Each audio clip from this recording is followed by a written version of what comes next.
My mother tried to force me to give my baby to my infertile sister. I was born to be my sister's spare parts factory. That's not a metaphor, it's the literal, biological reason for my existence. It started with blood donations at 7, so frequent the nurses at the clinic knew I liked my orange juice with a graham cracker. It escalated to a bone marrow transplant at 8, a procedure my parents explained to me as giving your sister a special, sleepy hug that will make her all better.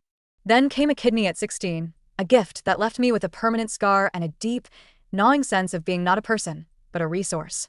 So when I got pregnant by accident at 22, and my mother told me that God had finally answered my infertile sister's prayers, I knew what she meant. I was expected to hand over my baby.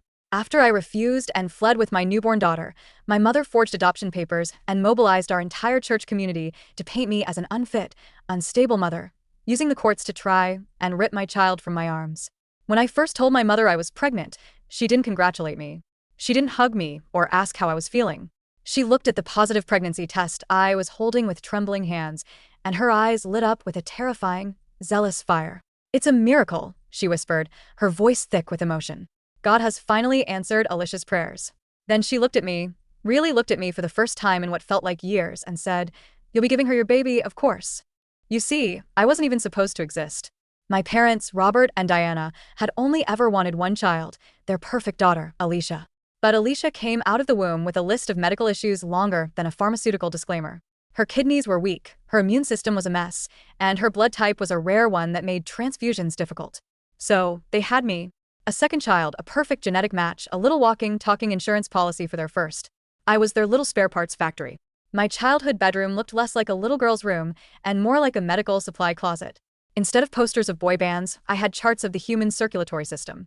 I learned to read from pamphlets on bone marrow donation. My entire existence was framed around my sister's needs. My health was paramount, not for my own sake, but to ensure the product was always in pristine condition for harvest. My father was a passive participant in all of this, a ghost in our house who just nodded along to whatever my mother decreed. He was a good man, I think, but a weak one, utterly cowed by my mother's iron will and her conviction that everything she did was part of God's divine plan. Alicia's latest biological malfunction was her uterus. After 8 long, painful years of trying, of endless IVF cycles and heartbreaking miscarriages, the doctors had declared it a lost cause. She was infertile. Meanwhile, the backup plan, the B-Squad daughter, got knocked up by a charming but ultimately useless boyfriend of 2 years in a 1 in a million birth control failure. Suddenly, I wasn't the spare part anymore. I was the Virgin Mary, carrying the second coming of the family line. Except the wise men were my mother's fanatical prayer group, and they were bringing casseroles instead of myrrh, their faces glowing with a piety that made my skin crawl. My mother found the pregnancy test in my bathroom trash can before I had even had a chance to process the 2 pink lines myself. One minute I was staring at my reflection, trying to wrap my head around the fact that there was a tiny life growing inside me, and the next, she was bursting through my bedroom door like the Kool-Aid Man, waving the pea stick in the air like Moses brandishing the stone tablets. "Alicia's miracle," she shrieked, clutching the small piece of plastic to her chest. "The Lord provides." By dinner that night, she had the entire thing mapped out. She had already mentally redecorated Alicia's guest room into a nursery, debating paint colors and crib styles. Alicia sat there across the table from me, looking like someone had just handed her a winning lottery ticket that was unfortunately covered in someone else's blood. She had this strange, beatific smile on her face that didn't quite reach her eyes. "I mean, I am more financially stable," she said, her hand already creeping across the table to rub my still flat stomach, as if I were her personal Buddha statue. "And emotionally ready for a child. It just makes sense." My boyfriend, Louis, the accidental father, just nodded along like a dashboard bobblehead, desperate to avoid any kind of conflict. "I don't really want kids anyway," he shrugged, not even looking at me. "So, this works out perfectly." Classic Louis, avoiding responsibility like it was a cardio workout. I felt like I was suffocating, drowning in a room full of people who were casually discussing the harvesting of my body's latest product while I sat there, mute and invisible. 3 weeks later, my mother invited the family lawyer to Sunday dinner. It was a surreal experience. Between the pot roast and the apple pie, she casually brought up the private adoption papers she had already had drawn up. The plan, she announced, was for me to move in with Alicia and her husband for the duration of the pregnancy. This was, she explained, so Alicia could properly bond with her baby. My mother had already told the entire church congregation that one of her daughters was expecting, carefully and deliberately omitting which daughter was actually pregnant. It was a masterclass in lying without technically lying, a holy loophole that the church ladies ate up. Alicia fully embraced her new role as the expected mother. She started calling herself Mama in my presence. She would show up at my small apartment unannounced, bearing gifts of prenatal vitamins, organic pregnancy teas, and stacks of baby name books. She had already picked out the name, Alice, if it was a girl, after our grandmother. A name I had always loved, now tainted. My prenatal appointments became a three-ring circus. My mother and Alicia would come with me, positioning themselves on either side of me, effectively boxing me in. They would talk over me, answering the doctor's questions, detailing their baby's family medical history, while I sat there on the examination table in a paper gown, feeling like a decorative, biological incubator. The baby shower was the final, soul-crushing humiliation. I walked into my parents' house to a party I didn't know was happening. For a baby, everyone in the room assumed wasn't mine. The banner strung across the living room read, "Congratulations, Alicia," in glittery pink letters. The cake depicted a stork delivering a swaddled infant to a cartoonishly blissful-looking woman who looked suspiciously like my sister. I spent the party hiding in the kitchen, avoiding the pitying glances of relatives and the cloying congratulations directed at Alicia. My boss was there, and I overheard my mother telling him that I was planning on relocating out of state after the delivery, a piece of news that was entirely fabricated but delivered with such conviction that he believed it. While trying to find a quiet corner to breathe, I stumbled upon my mother's study. On her desk was a thick medical folder with my name on it. Inside, every donation, every procedure I had ever undergone for Alicia was highlighted and tabbed like some kind of twisted scrapbook of my utility. The final page was a printout of a web article about Save Your Siblings, with notes scribbled in my mother's familiar handwriting in the margins. Phrases like God's plan and a blessed purpose were circled. It was then that I truly understood. In her mind, my body and everything it produced belonged not to me, but to the grand, divine narrative she had constructed for our family. A few days later, at a church potluck, Alicia, in front of a group of my mother's friends, patted my growing belly and cooed, "How is Auntie's little miracle doing today?"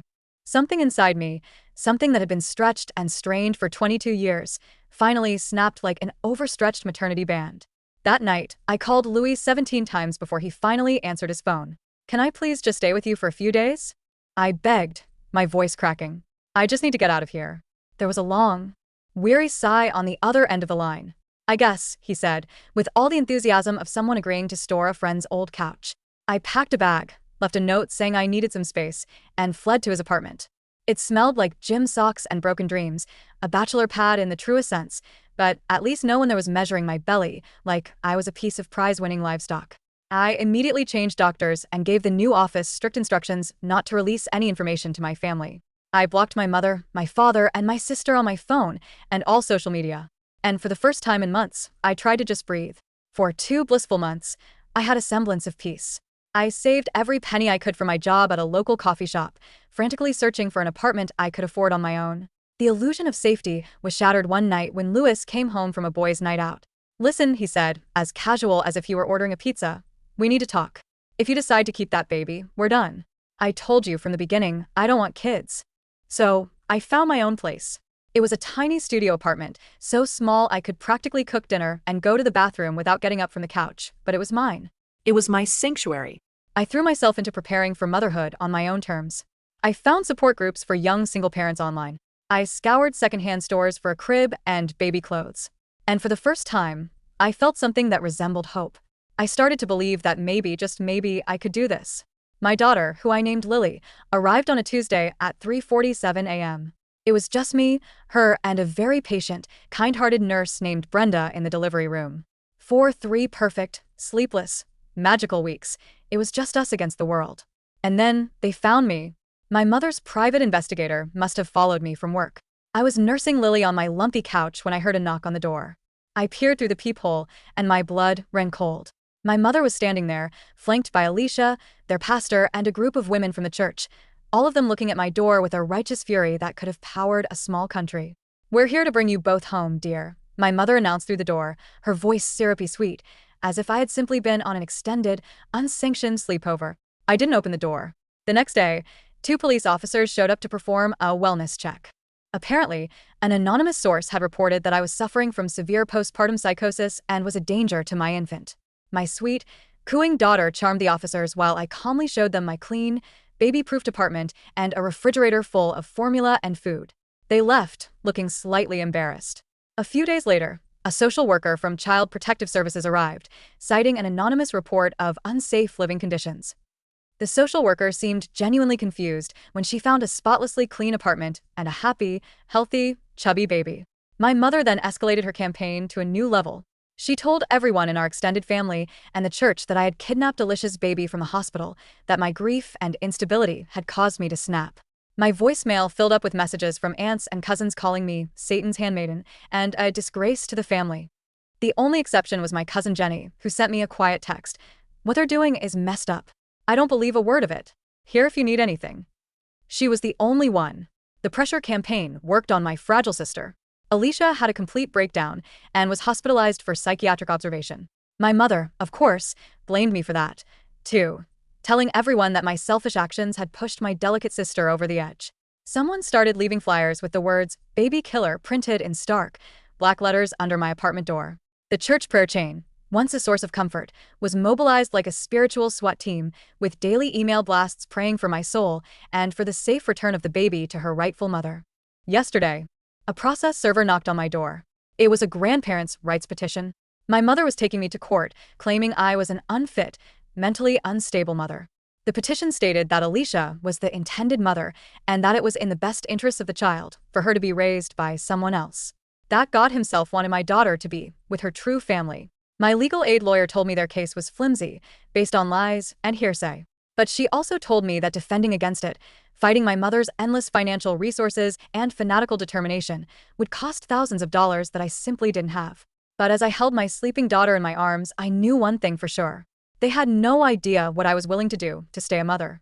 I sat there on my worn-out couch, staring at the stack of legal papers, my hands shaking as I read through the litany of accusations. My mother hadn't just hired a lawyer. She'd hired a team of 3. The words on the page blurred together into a nightmarish soup. History of mental instability, unfit living environment, blatant disregard for the best interests of the child. They had somehow gotten their hands on my therapy records from when I was 16, the sessions I'd been forced into after the kidney donation.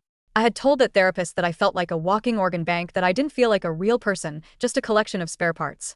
My mother had kept those records, of course she had, and was now using my teenage pain as proof of my lifelong instability. My daughter, Lily, started crying from her crib, a small, demanding sound that cut through my spiral of panic. I set the papers down and picked her up, her warm, solid weight in my arms a comforting anchor in the storm. The next morning, I realized we were out of formula. The grocery store, a place of mundane routine, was supposed to be safe. It was supposed to be a quick, in-and-out trip while Lily slept in her carrier, nestled against my chest. But as I stood in the baby aisle, comparing the prices of generic versus name brand, I heard that voice. The voice that used to sing me lullabies before medical procedures, the voice that had become the soundtrack to my nightmares. My mother was standing in the checkout line, her cart piled high with organic vegetables and a palpable aura of judgment. She looked directly at me, across the rows of cereal boxes and canned goods, and spoke just loud enough for everyone in the vicinity to hear. "I am praying for you to do the right thing, sweetheart. For everyone's sake." She had this strange quality to her breathing when she was in performance mode, a soft, almost imperceptible hissing sound, like a snake charming its prey. The other shoppers in line turned to stare. The cashier paused, her hand hovering over the scanner. I felt a hot flush of shame and anger creep up my neck. I grabbed the cheapest can of formula and fled to the self-checkout. In the parking lot, I couldn't stop myself. The words just came tumbling out, a torrent of all the anger and hurt and resentment from a lifetime of being harvested for parts. I confronted her by her expensive SUV, my voice rising with each accusation. "You kept medical files on me like I was a piece of livestock. You told the entire church I stole Alicia's baby." But the more I spoke, the louder my voice got, the more I sounded exactly like the person she had described in those legal papers: unhinged, unstable, dangerously emotional. 3 women from her Bible study group walked past just then, whispering to each other as they cast pitying glances in my direction. One of them pulled out her phone and started recording. My mother just stood there, her expression one of beatific calm, a saint enduring the ravings of a madwoman, and let me dig my own grave. On Monday morning, my boss at the coffee shop called me into his office. A pipe had burst over the weekend, flooding the back storage room. "Your mother's husband, he owns that big construction company, right?" he asked, not looking up from his phone. "We need someone who can start on the repairs immediately." I knew what this meant. My mother hadn't just found another pressure point. She had manufactured one. One word from her about my concerning behavior, one hint that I was unstable, and I would be out of a job. My boss wasn't a bad guy, but he was a small business owner with a crisis on his hands. He couldn't afford any extra drama. 3 days later, Lily's temperature spiked while I was in the middle of a busy morning shift. 101.5. I watched the clock, my mind racing. My break was in 2 hours. If I left now, it was job abandonment. If I waited, my baby was sick. My phone buzzed. A text from my mother. I could be there in 5 minutes to help with the baby. Just say the word. She knew. Somehow, she always knew. I looked at Lily's flushed, miserable little face, then at my boss, who was on the phone, yelling at the construction crew. I clocked out. The emergency room visit took 4 hours and ended with a diagnosis of a minor ear infection. But now there was a medical record. Documentation that I'd brought my daughter to the ER for a simple fever, a fact my mother could spin in two equally damaging ways. Either I was neglectful for waiting too long, or I was hysterical and overreacting. As I sat in the waiting room, I heard that familiar, sibilant breathing. My mother appeared in the doorway, clutching her purse. "I was just so worried when I heard," she announced to the room. "I had to come check on my grandbaby." The nurses smiled at her, their expressions soft with admiration for such a devoted grandmother.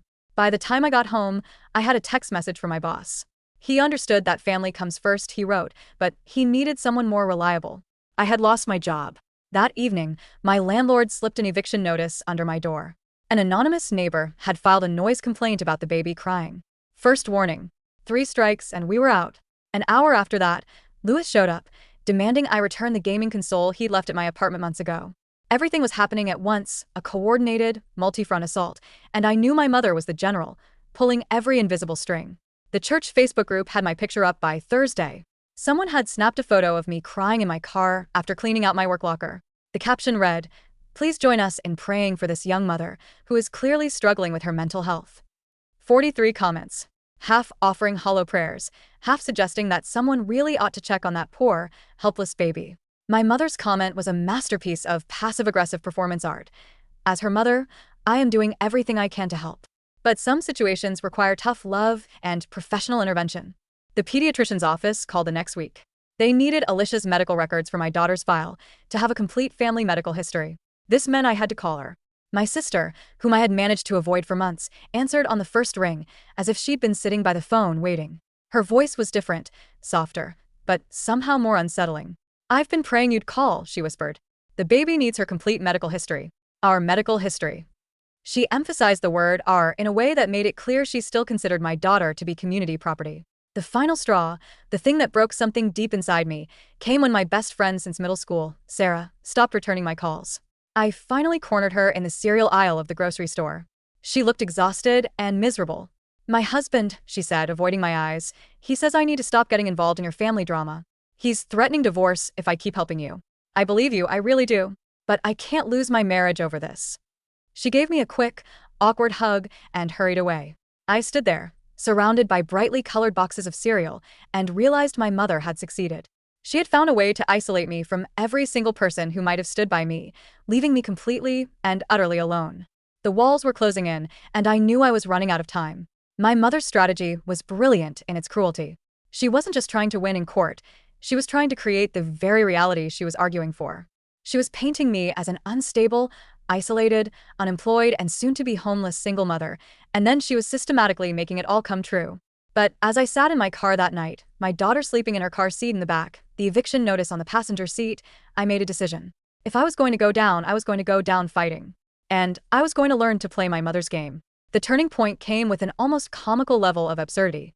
My mother, in her quest to be ever-present and all-knowing, had started dating my elderly, recently widowed neighbor, Mr. Chin. I'd see her car in the visitor parking, watch her carry groceries up to his apartment, and then see her waving at me from his balcony as I loaded Lily into my car. She had a key. She was in my building. The message was clear. There was nowhere I could go where she couldn't find me. The legal battle was a war of attrition, and I was losing. My old, sarcastic Facebook posts from high school were entered into evidence as proof of my long-standing aversion to motherhood. During the first court-ordered supervised visit, Lily, who had been talked to and sung to by Alicia throughout my entire pregnancy, reached for my sister, babbling something that sounded vaguely like "Mama." The supervisor made a note. Every exhausted stumble I made on the lobby security camera after a sleepless night was framed as evidence of substance abuse. The court didn't care about my history as a spare parts factory. That was the past. They cared about now, and now I looked like a mess. My own attempts to fight back were clumsy and often backfired. I tried to record my mother's veiled threats, but my phone storage was full of baby pictures. a rookie mistake she noticed and smiled at. The daycare worker who had witnessed my mother's harassment was silenced by an anonymous, conveniently timed complaint about her teaching credentials. Lewis's betrayal turned out to be even deeper than I imagined. His new girlfriend, consumed with her own rage at his deception, helped me uncover his Venmo history. My mother had been paying him for months, small investments that coincided perfectly with every piece of private information he fed her about me. He hadn't just been a useless boyfriend, he'd been a paid informant. My cousin Jenny asked me the question I had been desperately avoiding. What if, she said, her voice gentle over the phone, Lily really would be better off with them? I couldn't answer. The silence that stretched between us was a confession.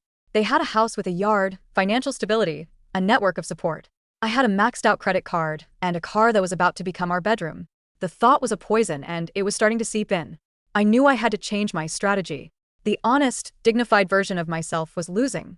To protect my daughter, I had to become everything I hated about my mother: calculating, manipulative, and strategic. I started with a lie. I told Alicia I was reconsidering her offer of co-parenting. I let her show me the pristine nursery she had maintained for years, a perfect, pastel tomb of a dream.